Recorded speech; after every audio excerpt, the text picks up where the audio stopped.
आज हम निवेश की दुनिया की एक ऐसी किताब की बात करने वाले हैं जिसे वॉरेन बफे अब तक की सबसे अच्छी किताब कहते हैं। The intelligent investor. हाँ, बेंजामिन ग्रैम की द इंटेलिजेंट इन्वेस्टर।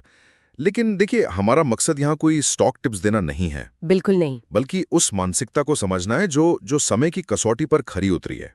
हम ये जानने की कोशिश करेंगे कि क्यों ज्यादातर लोग, मतलब स्मार्ट लोग भी, स्टॉक मार्केट में पैसा गंवा देते हैं। और कैसे ग्राहम के सिद्धांत हमें उन गलतियों से बचा सकते हैं।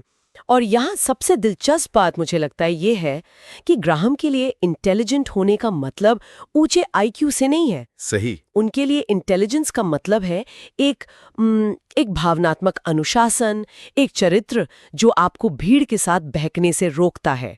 यही इस पूरी किताब का सार है। बिल्कुल।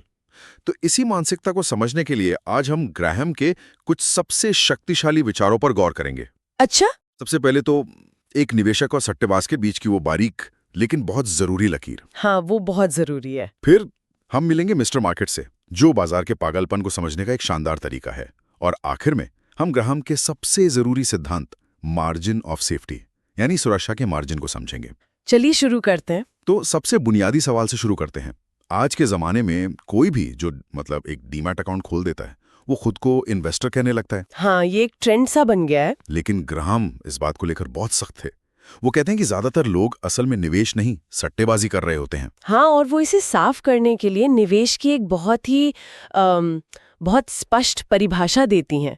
उनके अनुसार एक निवेश वो है जो गहरे विश्लेषण के बाद आपके मूलधन की सुरक्षा का वादा करे और एक संतोषजनक रिटर्न दे। मतलब 3 चीजें: गहरा विश्लेषण, कैपिटल की सुरक्षा और संतोषजनक रिटर्न। बिल्कुल।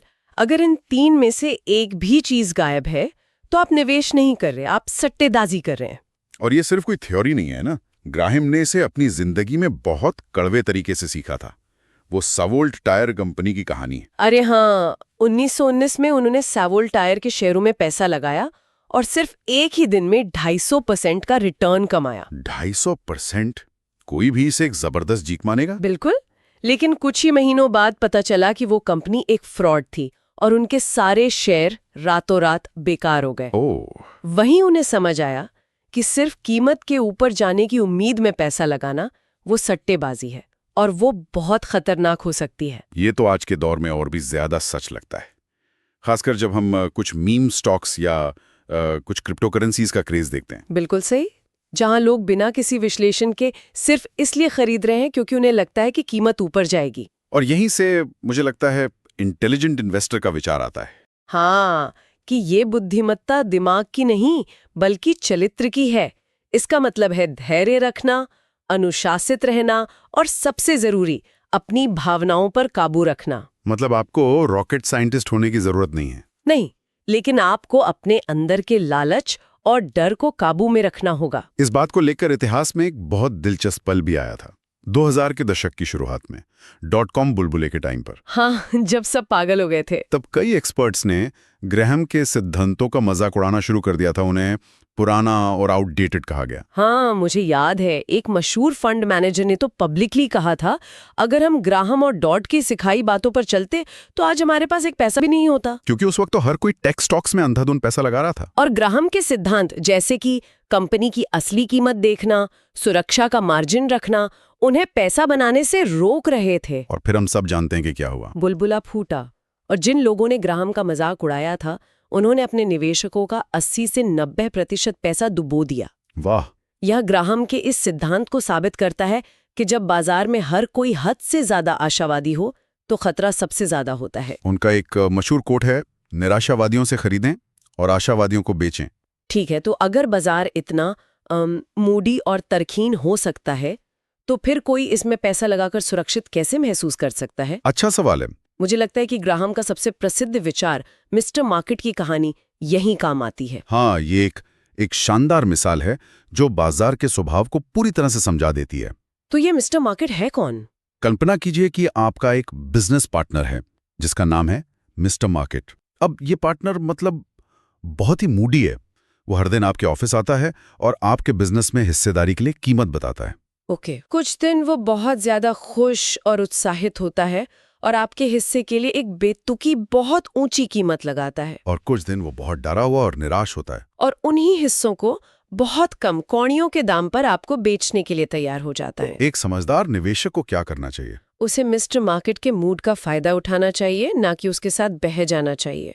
जब मिस्टर मार्केट घबराकर आपको सस्ते में हिस्सेदारी बेच रहा हो तो खरीदने का मौका है। बिल्कुल, और जब वो जोश में आकर बहुत ऊंची कीमत दे रहा हो तो ये बेचने का एक अच्छा अवसर हो सकता है। लेकिन ये कहना आसान है कि मिस्टर मार्केट को नजरअंदाज कर दो। हाँ, मुश्किल तो है। जब अपना सारा पैसा दांव पर लगा हो और बाजार रोज 10% गिर रहा हो, तब भावनाओं पर काबू रखना तो लगभग नामुमकिन लगता है। सही बात है। और आज का मिस्टर मार्केट तो सोशल मीडिया और न्यूज चैनलों पर 24/7 चीख रहा है। तो ग्राहम इसके लिए कोई व्यवहारिक सलाह देते हैं? बिल्कुल, वो कहते हैं कि आपको मिस्टर मार्केट को अपना मालिक नहीं बल्कि अपना नौकर समझना होगा। नौकर? हाँ, आप तय करेंगे कि आपको उसके साथ डील करनी है या नहीं। अगर उसकी बताई कीमत आपको समझ नहीं आती तो आप उसे पूरी तरह से नजरअंदाज कर सकते हैं। और यहीं पर उनका दूसरा सबसे शक्तिशाली विचार मार्जिन ऑफ सेफ्टी काम आता है। ये आपका भावनात्मक कवच है। मार्जिन ऑफ सेफ्टी, ये ग्राहम का दर्शन का केंद्र है ना? इसे जरा आसान भाषा में समझाइए। देखिए, इसका सीधा सा मतलब है किसी चीज की आंतरिक कीमत यानी उसकी असली वैल्यू से काफी कम दाम पर उसे खरीदना। ओके। ये एक इंजीनियर की सोच जैसा है।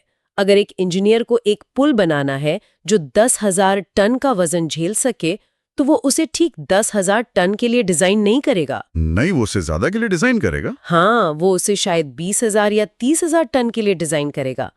ये जो अतिरिक्त क्षमता है, यही मार्जिन ऑफ सेफ्टी है। ये उसे अनजाने खतरों और गलतियों से बचाता है। खरीदे। अच्छा, ये जो 30-40 रुपए का अंतर है, यही आपका सुरक्षा कवच है। ये आपको 3 चीजों से बचाता है। पहला, आपके अपने विश्लेषण में होने वाली गलतियों से। दूसरा, इकोनॉमी में आने वाले बुरे दौर से। और तीसरा, बाजार के अप्रत्याशित उतार चढ़ाव से। मतलब अगर आपकी गणना थोड़ी गलत भी हुई तो भी आप सुरक्षित हैं।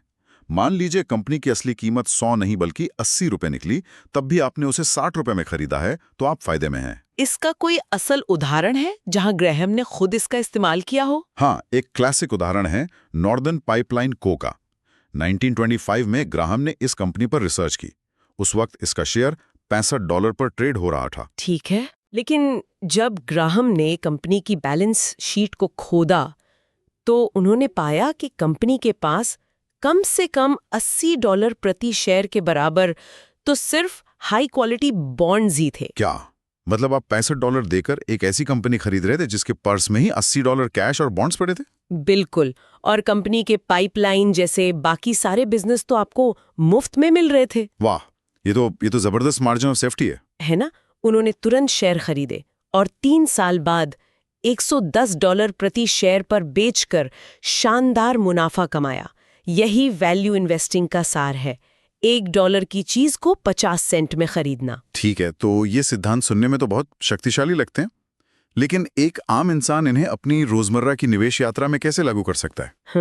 ग्राहम निवेशकों को 2 श्रेणियों में बांटते हैं ना? हाँ, रक्षात्मक और उद्यमी। हाँ, और ये बहुत जरूरी है कि हर कोई पहले ये पहचाने कि वो कौन है।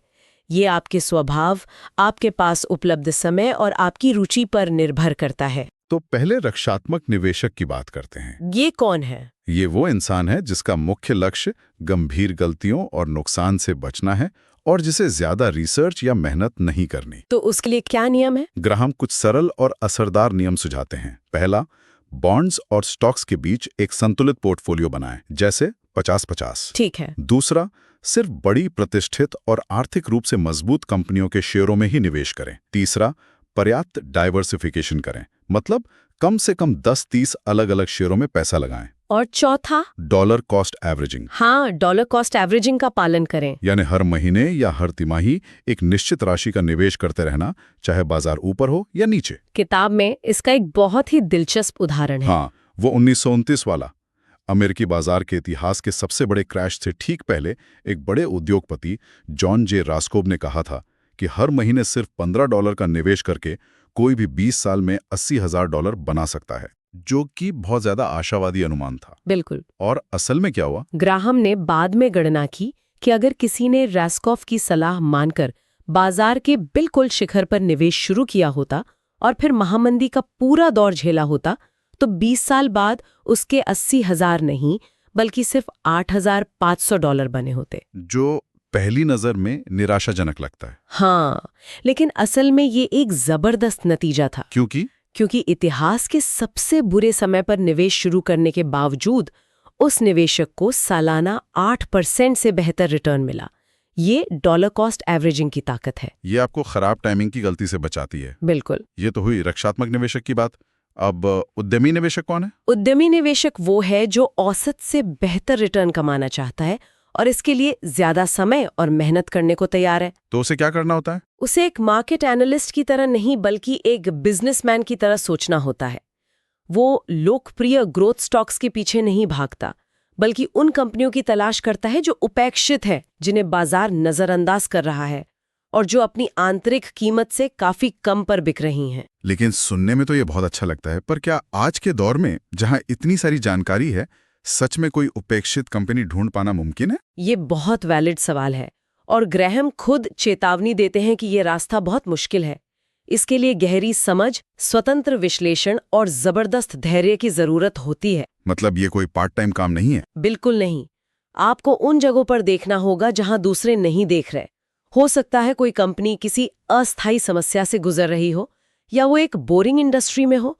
उद्यमी निवेशक ऐसी ही कंपनियों में मौके ढूंढता है। ग्रैहम ने कुछ ऐसे खतरों के बारे में भी बताया जो दशकों बाद आज भी उतने ही सच लगते हैं। जैसे किसी उद्योग के भविष्य को लेकर बहुत ज्यादा आशावादी हो जाना। बिल्कुल, उन्होंने एयरलाइन उद्योग का एक शानदार उदाहरण दिया। 1950 और 60 के दशक में ये साफ था कि हवाई यातायात में जबरदस्त वृद्धि होगी। और हुई भी। हाँ, हुई भी। लोगों को लगा कि एक नो ब्रेनर इन्वेस्टमेंट है, लेकिन हुआ क्या?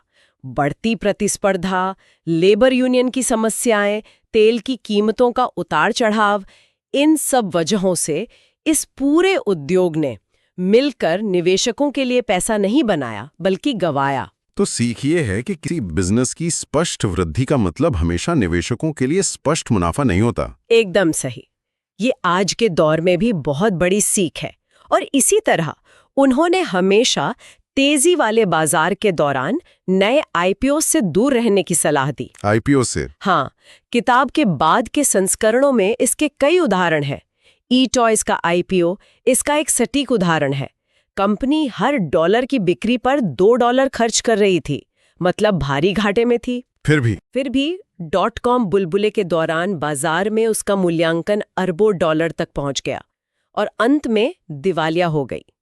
आईपीओ अक्सर आशावाद को बेचने का एक तरीका होता है, बिजनेस को नहीं। बाजार के इस तर्कहीनता का एक और भी जबरदस्त उदाहरण है जो मिस्टर मार्केट के पागलपन को पूरी तरह दिखाता है। 3Com और उसकी सहायक कंपनी पाम का मामला। हाँ, ये निवेश के इतिहास के सबसे बेतुके पलों में से एक है।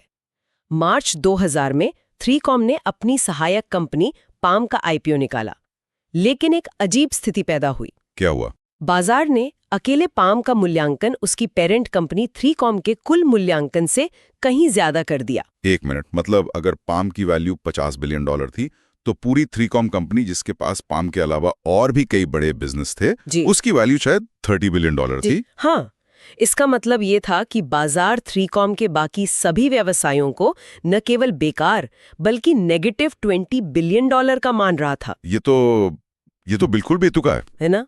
ये दिखाता है कि मिस्टर मार्केट कभी-कभी कितना तर्कहीन, कितना पागल हो सकता है। तो आज की इस पूरी चर्चा को अगर समेटना हो तो मुख्य बातें ये हैं। सबसे पहले तय करें कि आप एक निवेशक हैं या सट्टेबाज।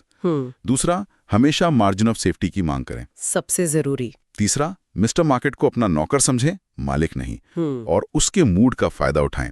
और आखिर में ये पहचानें कि आप किस तरह के निवेशक हैं, रक्षात्मक या उद्यमी, और उसी के अनुसार अनुशासित रहें। मैं इसमें एक आखिरी और शायद सबसे गहरी बात जोड़ना चाहूंगी। जरूर। ग्राहम का अंतिम संदेश ये है कि आपकी वित्तीय सफलता का राज आपके बाहर यानी बाजार में नहीं, बल्कि आपके अंदर है। अच्छा। ये इस बात पर कम निर्भर करता है कि आपके निवेश कैसा प्रदर्शन करते हैं और इस बात पर ज्यादा कि आप खुद कैसा व्यवहार करते हैं, मतलब आपकी अपनी साइकोलॉजी। बिल्कुल। अगर आप एक अनुशासित, धैर्यवान और आलोचनात्मक विचारक बन सकते हैं जो अपनी भावनाओं को काबू में रखता है, तो आप बाजार के सबसे बुरे दौर का भी फायदा उठा सकते हैं और अपने वित्तीय लक्ष्यों को हासिल कर सकते हैं। ये सोचने के लिए एक बहुत शक्तिशाली विचार है।